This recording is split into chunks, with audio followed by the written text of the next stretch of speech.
morning, everybody. It's great to be here. My family and I are so blessed to be a part of the Authentic Church family and to be serving alongside of you. As you know, I'm the Yonkers location pastor, and it's just a great opportunity to work with such a great staff team as well. I love Pastor Wayne. I love the staff team here at this church. And one of the things that I did want to let you know about this summer that's happening is we are worshiping, two locations are worshiping as one community. And so if you wanted to help us to relaunch our location gathering at Yonkers, we would love to talk more with you. Crystal, one of our staff, she's one of our worship leaders. She's out in the lobby after the gathering. She'd love to talk to you about getting involved with our Yonkers team, with our Yonkers community. We've got life groups this summer. We've got a number of serve projects we're doing to serve Yonkers, and a number of other ways that we're going to reach out to people that don't know Jesus, okay? So that's what's going on this summer. Well, after college, I had the opportunity to go to Ukraine to teach English as a second language. Great opportunity. And while I was in Ukraine, I got to know the principal of the school where I was teaching my classes. His name was Vladimir. And I would regularly be over at their home. You know, I was single. I was looking for people to kind of adopt me, if you will. It was a long way from home here in the Northeast. And we just had really good times together. And I remember this one evening I went over. It was the end of the week. My classes were done. It was just around dinner time. And they invited me in like they normally do. They gave me a glass of wine. We were talking. I was talking with Vladimir in the living room. His wife was in the kitchen making dinner. It smelled amazing. And as we were talking in the living room and we were enjoying this wine, I was like, this is such good wine. This is probably the best wine that I have ever had at that point in my life. And so I just had more wine. And I thought, no big deal. So the appetizers were ready in the kitchen, and I began to get up out of my chair, and as I did, I thought to myself, I think I'm just going to sit right back down. I had drank too much that evening, and what I realized is that I not only relaxed my behavior, my body, I also relaxed my behavior. And what I want to talk with you about today is, as we get into the summer season, as we take time off, as we take vacation, how God is calling us to take time, definitely, to relax our body, but to not relax our behavior. When I gave in to that temptation, it was a moment when I was enjoying that wine so much, and I acted differently. And so as we get into the summer season, my question to you is, what temptation is it going to be for you? It might be that you're tempted to spend too much, to drink too much, to eat too much, to hook up while you're at that resort. It might be what you watch. It might be hanging out with that person. None of us are beyond temptation. And today we're going to talk about selecting the character of integrity in the midst of temptation. Now, there's a famous Stanford experiment that some of you might know about, and it's I saw a show that demonstrated this similar experiment on Netflix. It's called Magic for Humans. I don't know if any of you have ever seen that show. And in the experiment, they give kids a marshmallow. They give kids a marshmallow, and they have 10 minutes where the experiment is to see if the child is going to wait to eat that marshmallow, because if he waits, he will get a second one, okay?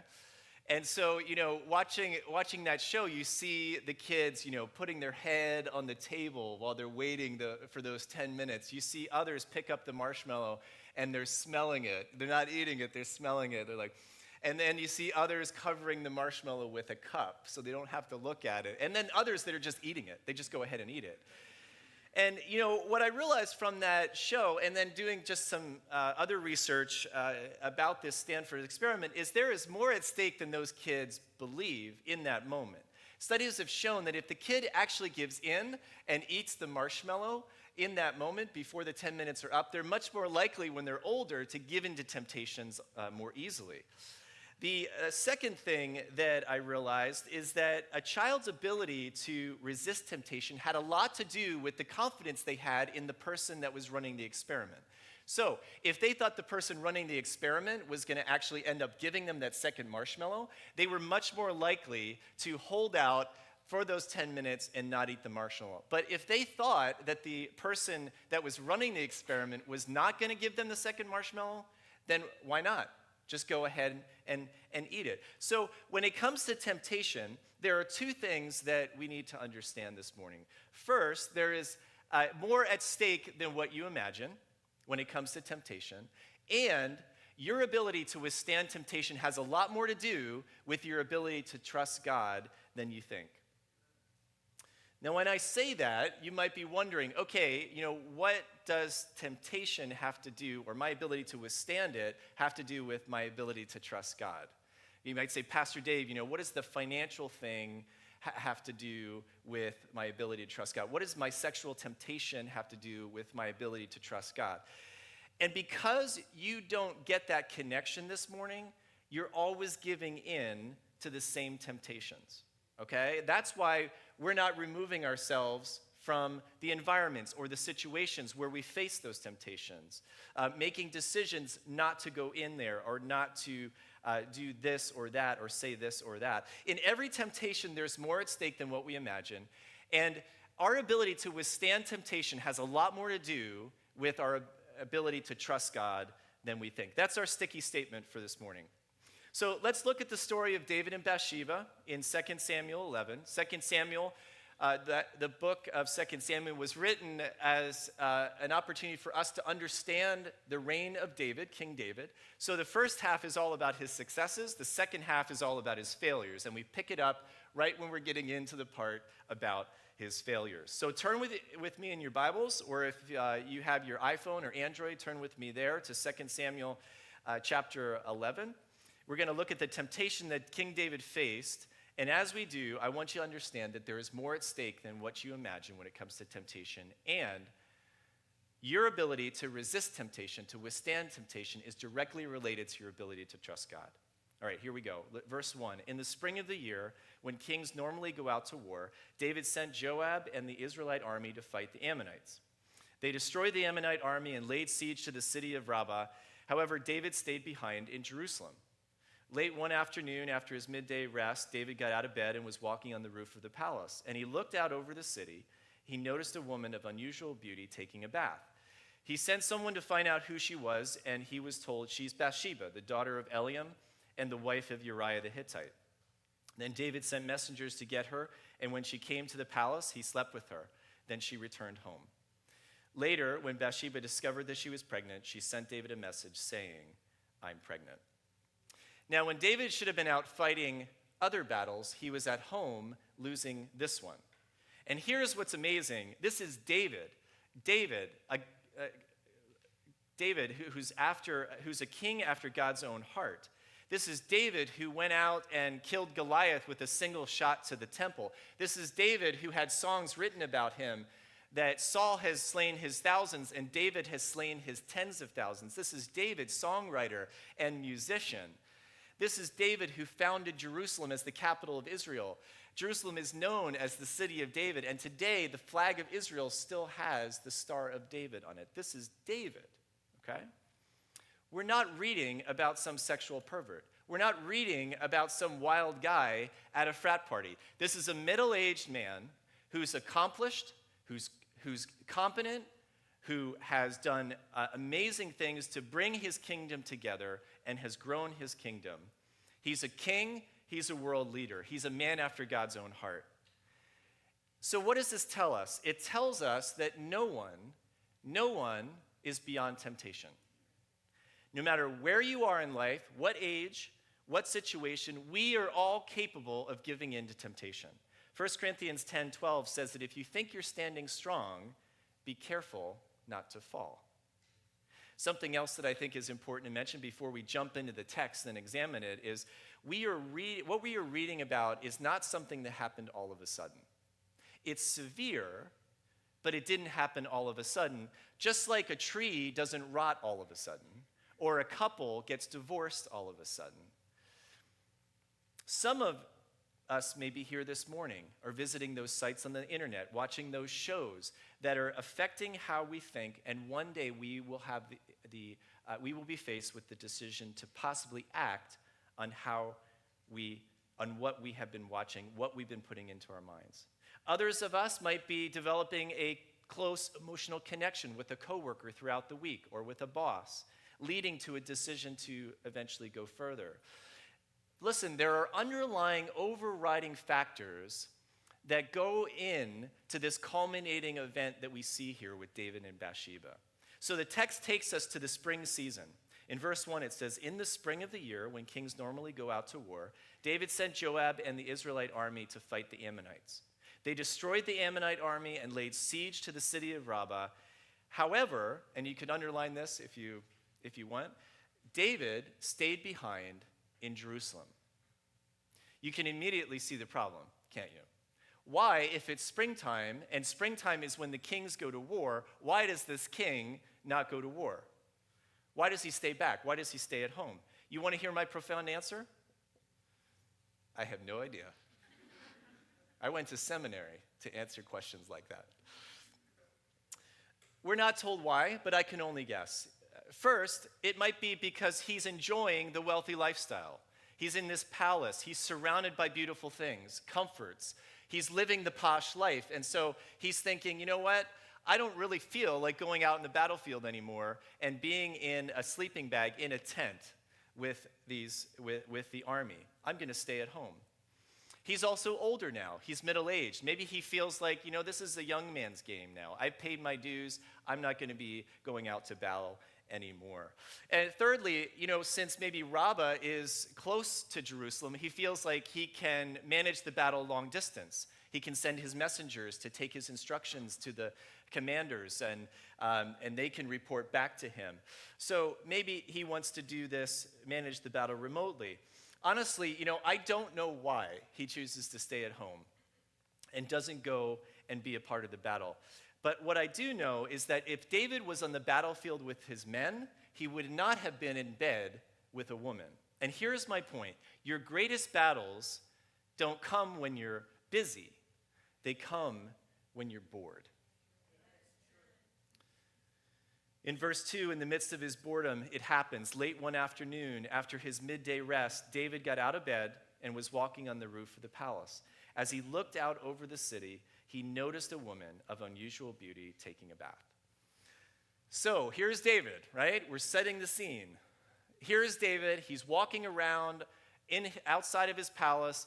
And if any of you have been to Jerusalem, you know that Jerusalem is a city of hills, right? And the palace would have been at the top of the hill, right? The king lives at the top of the hill. The temple was a little bit higher, but just down a precipice was the king's palace, and then it drops off significantly and opens up where David could see every other rooftop for the most part in the valley that was in front of him. And this is what he sees. From there, he sees something that enters his view, a woman of unusual beauty. Now, there are two words that I want you to compare here in this verse. The first, he noticed a woman, okay? And that she was of unusual beauty. So that's the first word, noticed. Some versions also say, for the second part of this, that she was very beautiful to behold. So these two words, noticed and behold, these two words are different. And the first word suggests a glance. He just saw her. He noticed her. He couldn't help that, right? That's what he saw. It came into his view. But the second suggests a gaze, not a glance. He went from seeing to beholding. He couldn't help the first look. It's the second look that killed him.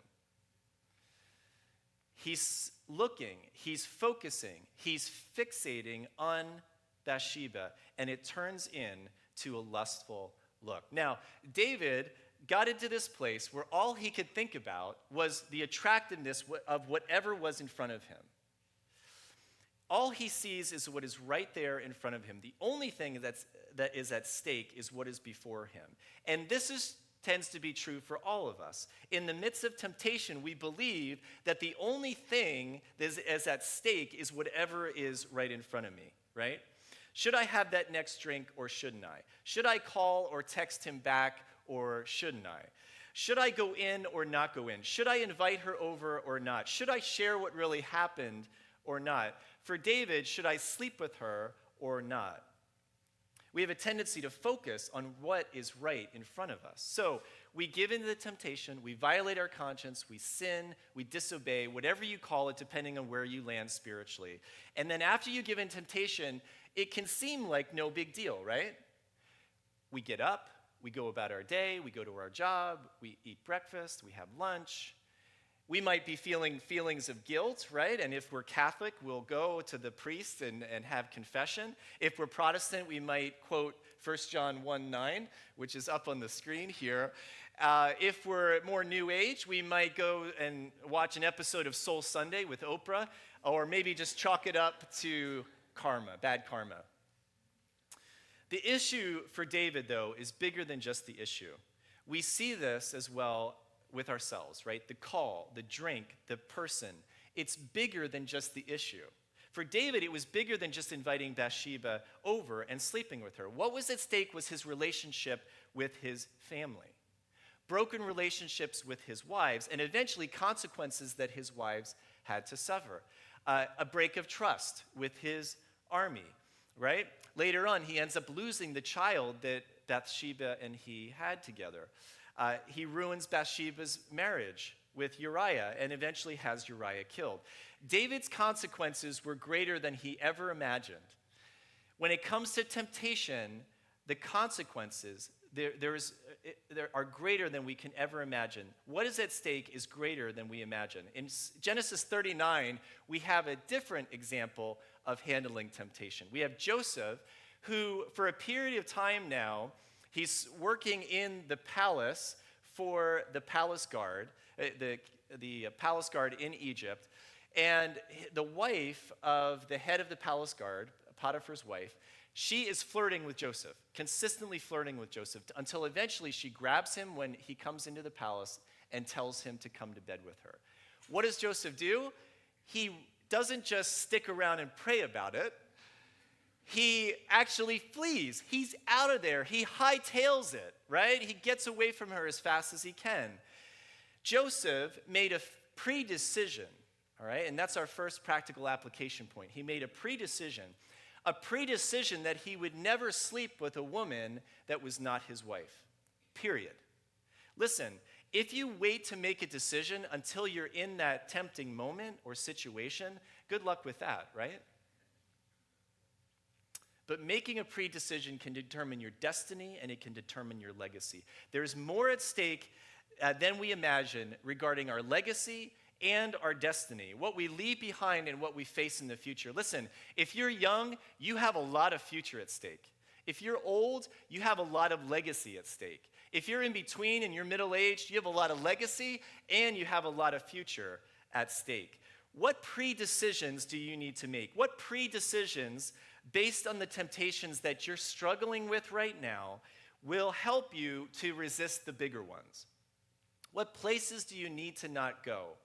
What situations will you not be in? What people do you need to stop hanging out with or talking with? What thoughts do you need to stop having and make obedient to Christ? What limits do you need to have with your drinking? What calls will you not make? What lies will you not tell?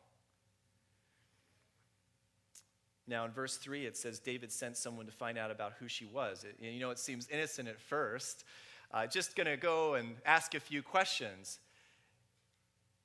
Just one little step toward destruction. He inquired about the woman, and his messenger said, "She is the daughter of Eliam, the wife of Uriah the Hittite." In another version, it actually is a question.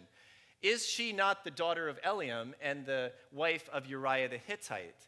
And in that question, you get the idea that the messenger knows what's going on. He knows what's going to happen, right? And it's kind of like when my daughters hear me talk about the decision that I'm going to make about something. And my daughters are 10 and 13, my younger daughters. And sometimes they'll hear me talk about the decision I'm going to make, and they'll say, "Are you sure you want to do that? Are you sure you want to do that, Daddy?" And then I say, "Yes, I'm sure. Stop asking me that question. I'm older than you. I know better." And David might have thought something similar, right?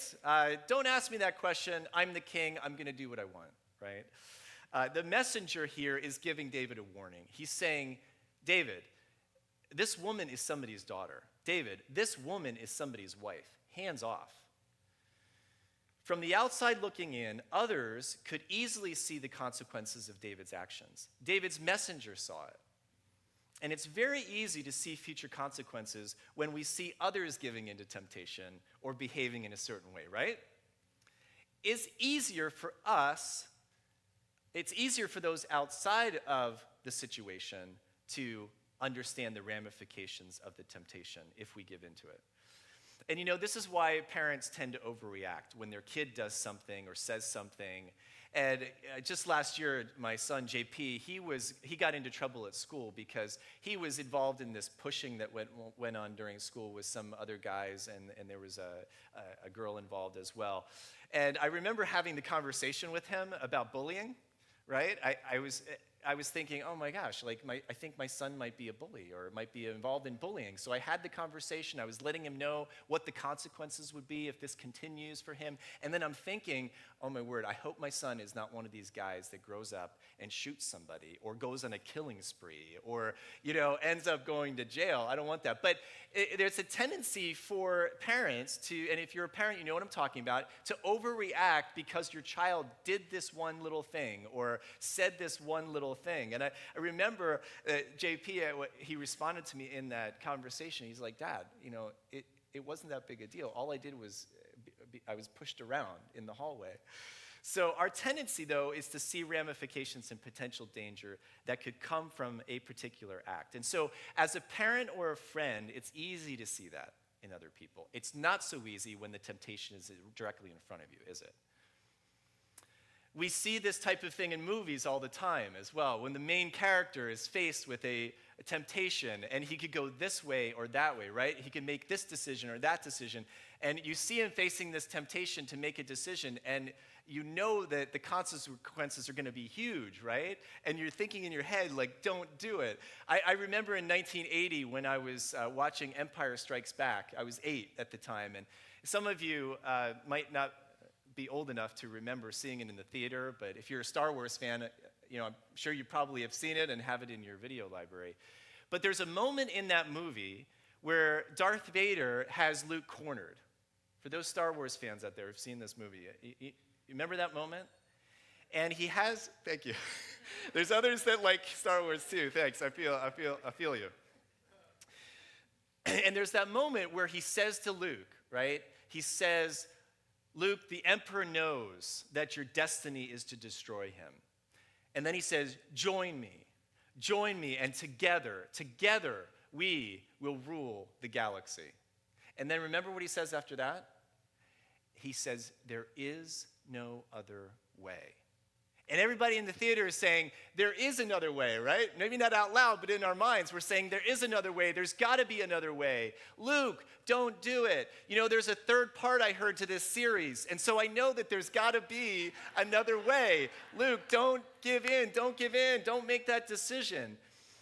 And so, whether we're parents or whether we're friends, we see in others the consequences to the temptations if others give into it far better than the person who's facing the temptation on their own.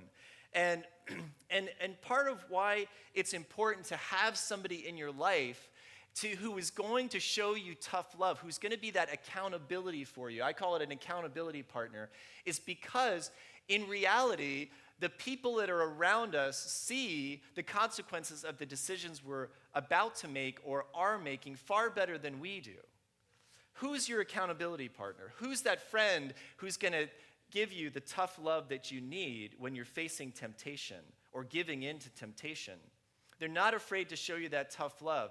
If you're married, I encourage you not to make that person your spouse. If you're dating, I'd encourage you not to make that person your boyfriend or your girlfriend. Find someone who loves you, who cares about you, who's a friend, who maybe you've been a friend for a number of years. And guys, I can say this because I'm a guy, yeah, you might not be able to think of a friend who would have that type of honest conversation with you. If not, that's a problem. You need somebody in your life that when it's needed, they can show you some tough love. Maybe it's getting involved in a life group. Maybe it's spending time just after the gathering, getting to know other guys in this church. Maybe it's inviting somebody out to lunch or for a coffee to build those friendships, to make those friendships and build those relationships that are so crucial to helping you avoid giving in to the temptations that are before you. Listen, there is more at stake than you can ever imagine. Your future is at stake every time you're tempted. Not just yours, but the future of those that you love and that you're close to. People that you work with, people that you serve with at church.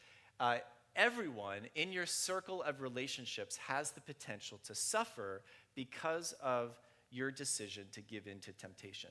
If you are a husband, your wife could suffer. If you're a wife, your husband could suffer. If you have a boyfriend or girlfriend, they could suffer. A best friend, he or she could suffer. If you're a parent, your child could suffer. An employer, your employees could suffer. If you're serving on an Element volunteer team here, your team members could suffer. To some extent, the people you love, who work with you, serve with you, they are at stake. The reason some of you come from broken homes is because your mom had given into temptation to drink too much. Your dad had given into the temptation to run around too much. And your childhood was negatively impacted because a parent said that it's just about their little habit. It's just about their little decision, their thing. It was only about them. And so consequently, not only are their lives affected, but your life was affected as well. We see it all around us. So let's go back to the text in 2 Samuel 11, verse 4, and continue here. We see David making the decision to give in to temptation. Then David sent messengers, it says, and took her, and she came to him, and he slept with her. Now, you probably realize that in those days, a king could take anything that he wanted, and he could take anybody that he wanted. And a lot of kings would have harems, right? But in Israel, things were supposed to be different. Kings were not supposed to do that. They weren't supposed to have many wives. But David, we see, has 17 women in his palace. He has 7 wives, and he has 10 concubines. What does this tell us? It tells us that this was a pattern with David. He was a polygamist. Listen, David didn't collapse in a weak moment. He cultivated a weak moment. We don't collapse in a weak moment, friends. We don't collapse in a weak moment. We cultivate a weak moment. For some of you here, the reason you drifted away from God in the first place is not because you reasoned your way there. It's because you behaved your way there. You cultivated weak moments in your life. You behaved your way away from God. You say it might be for theological reasons, but initially it happened because you behaved your way away from God. You behaved your way away from your conscience. You would sin and then you'd ask God for forgiveness. You'd sin and then ask God for forgiveness. You'd sin again and ask God for forgiveness until finally it didn't matter anymore. And you said, why am I still even feeling guilty? Now you don't like church. You don't believe because you have behaved your way there. You now have theological justifications for why you don't believe, but that's not how you got to where you are today. Listen, sin breaks trust with God. Sin breaks contact with God. Giving in to temptation is a break in trusting the God that loves you, that cares for you. A break in trusting that he cares for you in life. Every time that you give in to temptation, that's what it does. At the heart of temptation is this question: can I trust God? Can I trust God to meet my needs? I'm in a loveless marriage, and there's somebody at work that cares for me, appreciates me, is kind to me. God, can I trust you to meet my needs? God, can I trust you to empower me to say no? God, can I trust you to take care of me?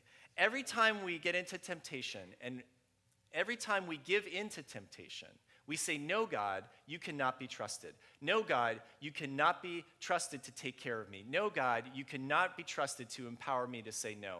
No, God, you cannot be trusted to provide for my needs, to provide for the things that I need in life. David forgot that God could be trusted. Listen, God demonstrated that he could be trusted all throughout David's life. He gave him victory over Israel's enemies. He established Jerusalem as Israel's capital under his leadership. David got to build the palace, which God promised that he would. God saved David's life from Saul when Saul was chasing him. God brought Israel together under David and grew his kingdom. God gave him the ability to write beautiful songs, many of which have been recorded in the book of Psalms that we have in the Bible. God demonstrated to David over and over and over again that he could be trusted. So after sleeping with Bathsheba and finding out that she is pregnant, what happens next? Well, David sends for Uriah, her husband. From the lines of battle, he comes home, right? And what David tries to do is get him to sleep with Bathsheba so that the child that Bathsheba is going to have is believed to be Uriah's and not David's. But what he underestimates is the integrity of Uriah, doesn't he? Uriah is a man of integrity, and he's made a predecision. In verse 11, we see what this predecision is. It says, "The ark and the enemies of Israel and Judah are living in tents, and Joab and my master's men are camping in the open fields. How could I go home to wine, dine, and sleep with my wife? I swear that I would never do such a thing." Uriah made a predecision. Do you see that? Uriah the Hittite has more integrity than the king of Israel. Now, we don't have time to continue with the rest of the story today, but I want to tell you that David's lust led to adultery, which led to deception, which led to entrapment, which led to Uriah's murder. And that's not the end of the story. There are even more consequences David faces, and it just doesn't blow over for him. Like a boyfriend and girlfriend who are shopping at the mall together, where this beautiful woman comes in full view of this couple, and the boyfriend's eyes are following her all throughout the store, and then you hear the girlfriend, without even looking up, saying, "Is it worth the trouble that you're now in?" We might ask David, is it worth the trouble that you're now in? Is it worth the consequences? And you know who David is in trouble with? He's in trouble not only with his family, with his military leaders, but with God. But notice the last verse in this chapter, in verse 27. It says, "But the Lord was displeased, with what David had done." Ponder that phrase. Let it sink in. Listen, sin is the most expensive thing in the world because it offends God. It breaks the relationship with God. It breaks the trust with God. Is David forgiven? Is his relationship with God restored? Yes. In the next chapter, we see the prophet Nathan come to David. He confronts him about what he's done. David then expresses his regret and repents and turns from that and admits that he did wrong. In Psalm 51, we see the prayer where David cries out to God and asks him to forgive him and restore the joy of his salvation, which God eventually does. But you know what? David still has to live with the consequences. His child that he had with Bathsheba still dies. Even though David ends up being forgiven, if David could have just paused long enough to consider the consequences and then remember that God can be trusted, he could have avoided all of the consequences and maintained good relationship with his family, with his military leaders, and with God. And if we would just pause in the midst of temptation, and this is our third practical application point, if we could just pause and say in the midst of temptation, "Temptation, you will not take away my life. Temptation, you will not take away those I love. Temptation, you will not take away my Lord." If we could just say that, if we could just pause and get in the habit of that, we could just pause before the click. If we could just pause before you sign the contract, pause before we go into that room, pause before we send that text, pause and say to temptation, "You will not take away my life. You will not take away my loved ones. You will not take away my Lord." Thank you for listening. We'd love for you to join us live at one of our gatherings. We also have life groups that meet all across Westchester so that you can make new friends and grow spiritually. For more information or prayer, please contact us at info@authenticchurch.com. Until next time, live for real.